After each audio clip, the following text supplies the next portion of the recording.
রাত যায় দিন আসে, ফুল ঝরে যায় আবার ফুল ফোটে।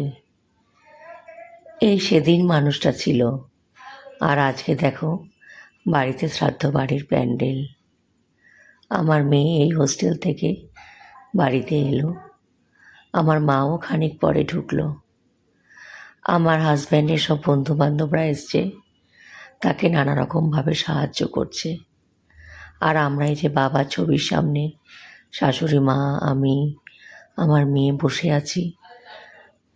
ছবিগুলো বের করা হয়েছে, পুরনো ছবি, কত কত পুরনো ছবি, সেই মা বাবার বিয়ের ছবি, তারপরে কোথায় কোথায় বেড়াতে গেছে, আমার হাজব্যান্ডের ছোটোবেলার ছবি, এই সব ছবি বের করে টাঙানো হচ্ছে।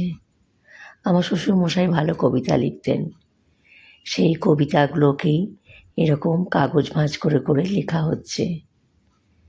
এইটা ওনার স্মরণসভা হবে, সেখানে সাজানোর জন্য ব্যবহার করা হবে। তো দেখো অনেকে এসছে, তার সাথে আমার মেয়েও আছে।